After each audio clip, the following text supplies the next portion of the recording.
and the inimitable Jonathan Horowitz is with us, as he is every week, to talk about horse racing. He is the horse racing insider. Inevitable. The inevitable. He's inevitable every week.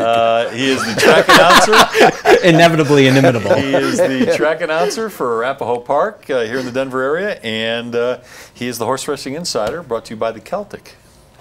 Hi. Hi, it's nice to see you. And Woody, I have a card for you that I'll leave for later. Oh, thank you. Hope it has a check in it. Let me put it in. Whether it clears, I don't know. Hey, last year's Horse of the Year, California Chrome, is going to be back on the track. I'm so excited. It's going to be back on the track next year. This is the first time in all the times you've been here. I haven't mentioned American Pharoah. Yeah. Every question is, how is American Pharoah That's all today? anybody cared about for weeks. That's all anybody cared about was American Pharoah, right? Obviously, Absolutely. Okay, so what's the problem here? Nothing. Now I'm talking about Chrome. California Chrome, my second favorite horse. Coming back next year. Absolutely. From injury.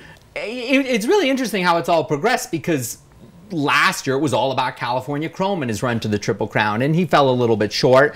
And then this year his connections had a really ambitious campaign. They took him to Dubai to run in the world's richest horse race, the $10 million Dubai World Cup. They had plans to run him in England at Royal Ascot, the meeting that the Queen attends, and he suffered an injury, a cannon bone bruise. Actually, the discovery of the injury came because he was sort of having the equivalent of a physical that any professional athlete would get, because 30% of his breeding interests were going to be sold to a farm in Kentucky. And so they discovered this bruise. They decided to give him some time off. But the amazing thing is rather than retire him, they decided to bring him back next year for his 5-year-old year. And I think that's fantastic, because we know American Pharoah, his career is going to come, his racing career is going to come to an end this year. So to have a star that we can look for next year in horse racing, it'll be great to have California Chrome back. What were some of the great thoroughbreds that did have long, extended career? You see thoroughbreds having long careers today if they're geldings, because there's no breeding. And so I'd say recently one of the horses who had... Not by their choice.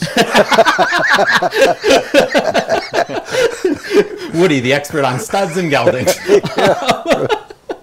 But recently there was a horse named John Henry who That's had why I was bringing it up. Long career, you know, raced 7, 8 years, 9? 9 years old. And it was amazing to see a horse have such a long career.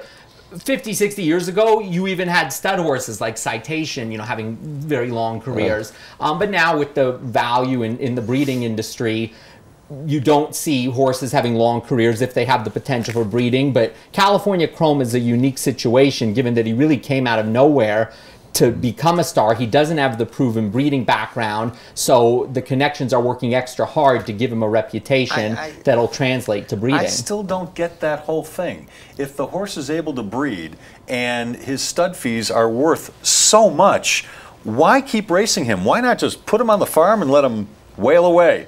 Well, that's the unique thing about California Chrome, is that he doesn't really have the inherent stud value. You could have said, you know, American Pharoah, even if he wasn't a success on the track, he'd have breeding potential. He has great breeding line, sired by Pioneer the Nile, who currently stands for $60,000. When California Chrome's mother was bred to his sire, Lucky Pulpit, the breeding fee was $2,500. That's really at the low end of the spectrum. Now that he's sired Kentucky Derby and Preakness winner, Lucky Pulpit stud fee's gone up to $10,000. So if California Chrome were to go straight to the breeding shed, he wouldn't command that big a price, and that's why his connections took him overseas, with the thought that if he wins in England, he's proven on dirt and on turf. Maybe we can have him be bred overseas and do what's popular now, to have him breed in the winter time in the United States, and in our summer, the winter down in Australia and the southern hemisphere. But because California Chrome doesn't have the sexy breeding lines, it makes sense to continue to race him. But you're right, if the horse has the potential to breed, the value's there, that's where the money is in the sport. Yeah. Another question that's off the wall here, or off track. Nope. How that I actually owned a part of a racehorse. It ended up at a Gorilla Glue bottle, I think, but Barry Fay, who was a good friend of yours and mine, he invested in some horses and some thoroughbreds and had me involved in one. And it's like most of the investments in my life, it went badly, but his horse ended up being in the Breeders' Cup and won a Breeders' Cup race before you got here. But if someone's out there watching and they say, I'd like to, I don't have the money to have a farm in Kentucky, as Dan Issel used to. I can't have a ranch in California, but I'd like to get involved. Any advice for somebody? Because I was able to actually own a little piece of a horse. That's the thing about horse racing is you get horses of all different skill levels, and if you want to enter at the blue blood American Pharoah level, you're talking hundreds of thousands of dollars right off the bat without any guarantees. Yeah, so your advice would be sold for $20,000, didn't it? Your first piece of advice would be make a lot of money in another business but to answer, before you spend it on this one. To answer Woody's question, so the majority of races in the United States are claiming races. And a claiming race is where a horse is entered for a certain price that an owner can purchase him for. And it's sort of capitalistic because if you run him for a low-level claiming price, he has a chance to win, but someone might buy him. If you run him for a high-level claiming price, he may not have as good a chance to win, but people probably won't buy him. So you can buy a claiming horse. You can go in with a partnership with a syndicate. And owning a horse, I think, is pretty neat because you're owning your own little mini sports franchise. So at the bottom level of the claiming ranks, $3,200 to buy the horse. You have to feed the horse, but if you get a group of maybe 10 or 12 people, then you can sort of split the costs, and that's your own sports franchise. If you want to own a professional basketball or baseball team, now you're talking in the billions. But horse racing, you can own a little sports franchise for a few $1,000s. I think my total investment was $10,000, and I kept up with this horse whenever it raced around the country. And you get any money back? No. But I owned a part of a racehorse. And you can design its uniform, its silks. If you're one of the first owners, you can name the horse whatever you want. You could have put it in Paisley. You could have put your horse in Paisley. You blew an opportunity. You blew a marketing opportunity. He's trying to bring Paisley back. I could have put that. I like Paisley, but I could have put that horse in a dog race and it would have won. I think one thing horse racing is missing is putting horses in colorful socks. I don't think they capitalize on that enough. Yeah.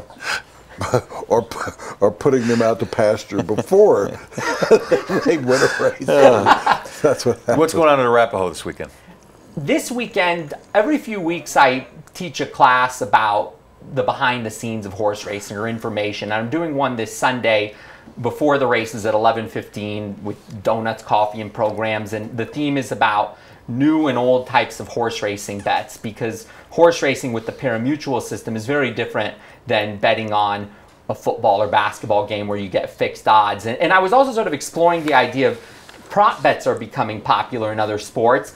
Perhaps something that horse racing could do, a prop bet on whether a gray will win, an even will win, or an odd will win, and just a way to sort of make it appealing to new fans. Or could you bet halfway through the race? They actually better be quick. They have that, and they have that now. You see in basketball and in football. Will he make the free throw? They don't. Yeah, but there's a timeout, so you can lay your bet down. You got to be very fast halfway through a horse race. Yeah, sure. I was in Tijuana once, and you could bet during the course of Ilay competition. They'd throw you a tennis ball that was cut open, and you put your $2 in, and you go, and you throw it halfway through the match. So you could bet up. I mean, your odds got worse and worse. I mean, if a horse is leading by turning the final into the final home stretch is leading by 20. Well, yeah, you could do like Vegas, where you can bet who's going to win at half. So you can have people bet which horse is going to be ahead at the halfway point of the race. I think that would be kind of neat. Or Who's going to be the front runner? for the I'm copywriting that, by the way. So most jockeys will ride. Business. I mean, jockeys will ride multiple races during the course of the day. That you could bet on the jockeys. An over/under. Exactly. How many races the jockey will win that day? Yeah, that's a really good idea. You need us. And we want to mention to everybody that when you go out to the track, go up and see him. Have the kid sit in his lap while he's calling the race, and Jonathan, really appreciate coffee and donuts. Appreciate you coming by. Thank you. It's always good to see you. Jonathan Horowitz. He's brought to you by the Celtic Tavern. He is the Celtic Tavern's horse racing Insider. My favorite guest every week.